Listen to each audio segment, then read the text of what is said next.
Naamán, general del ejército del rey de Siria, era varón grande delante de su señor y lo tenía en alta estima, porque por medio de él había dado Jehová salvación a Siria. Era este hombre valeroso en extremo, pero leproso. Bienvenidos a un nuevo devocional.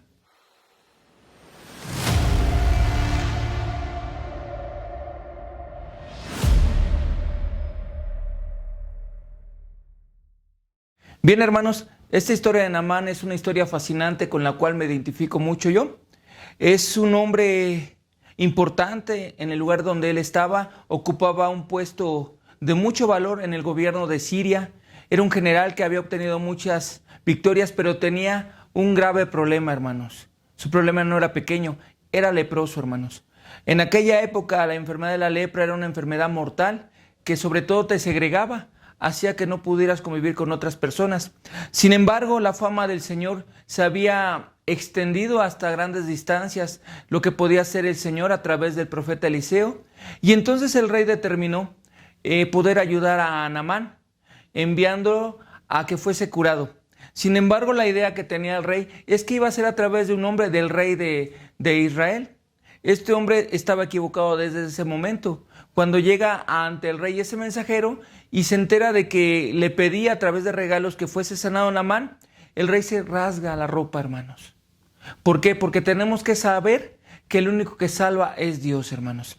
Sin embargo, el rey transfiere a Naamán a Eliseo y este se determina a ir ante Eliseo para ser salvado, pero Naamán ya tiene prejuicios, hermanos. Él ya tiene en su mente cómo deben de hacerse las cosas. Si nos damos cuenta, era un general y él daba órdenes y las cosas se hacían a su forma. Cuando llega ante Eliseo, hermanos, se ve sorprendido porque ni siquiera el profeta Eliseo sale a recibirlo, sino que envía a un mensajero y le da indicaciones que para él parecen absurdas para poder ser sanado. Y en su propio criterio, Naamán dice que en donde él vive hay cosas mejores, con las cuales o ríos mejores con el cual puede ser sanado. Sin embargo, le parece absurdo las indicaciones que provenían de lo alto a través de Eliseo para que fuese sanado Naamán. ¿Cuántas veces en la vida, hermano, nos hemos encontrado nosotros en esta situación, hermanos?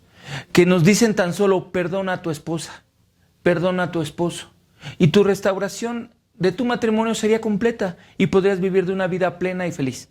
¿Cuántas veces te han dicho que no robes y no quieres hacer caso porque tú tienes otras perspectivas, otra forma de hacer las cosas? Crees que Dios debería actuar a la forma que tú crees. Y esto es un absurdo y una derrota, hermanos. A veces para el hombre las ordenanzas que Dios nos da nos parecen absurdas, hermanos, pero créemelas, son las mejores. Recuerdo la vez que me predicaron en la Biblia, hermanos, que me hablaron de Jesús. Yo tenía la disposición de irme a Cuba. Tenía en ese entonces una cantidad suficiente de dinero y no iba precisamente a Cuba a hacer el bien. Recuerdo que me dijeron que leyera mi Biblia y mentí que la leía. Recuerdo que me dijeron busca a Dios y yo negué, hermanos. Sin darme cuenta, yo era como Naamán. Ya estaba enfermo de pecado, hermanos. La lepra del pecado me estaba consumiendo y también me parecía absurdo, pues cómo iba a buscar a Dios si yo tenía mis propias metas, cómo resolver mis problemas, y estaba equivocado, hermanos. Recuerdo que toda esta necedad de no hacer caso a las indicaciones de Dios, porque es orgullo, hermanos, es autosuficiencia, es un autogobierno, te lleva a ningún otro camino que la locura. Recuerdo que un día, casi volviéndome loco, hermanos, de pecado, de amargura, una persona me dijo, acepta la salvación. Y a pesar de conocer la palabra, hermanos, yo no había conocido a Dios a plenitud. Hoy te quiero decir, hermano, si tú estás en una situación similar, que las deudas no te dejan, la enfermedad no te deja, el rencor a tu esposo no te deja, el resentimiento ante tu esposa, cualquier pecado que esté te atando, si el Señor te dice en su palabra, deja de hacer esto y haz esto, hazlo, hermano. Te aseguro que te va a ahorrar años de camino, es la mejor cura lo que está en la palabra y va a transformar tu vida y la de los tuyos, hermanos. Quiero que te parezcas a Naamán en lo siguiente, no en la necedad de no tener obediencia, sino cuando fue sanado, poder reconocer como hoy reconozco que hay un solo Dios en el cielo, hermanos. Y ese Dios, todo lo que escribió en la palabra para nosotros es de bendición y de transformación y nos da vida en abundancia, pero sobre todo una vida eterna que estoy yo expectante de poder ir a ese reino celestial. Vamos a orar, hermanos. para terminar este devocional y ojalá que estas experiencias te sirvan a tu vida y que sea una experiencia transformadora que marque un antes y un después.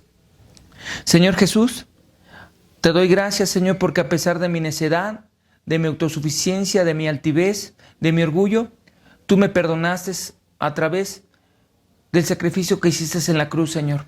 Hoy quiero disponer mi corazón a perdonar, a olvidar, a obedecer tu palabra, a conocer tu palabra, para que mi vida, la vida de mi esposa, la vida de mis hijos sea transformada, para que la vida de mis amigos, de las personas que he de conocer, sean marcadas por la diferencia que he hecho en mí.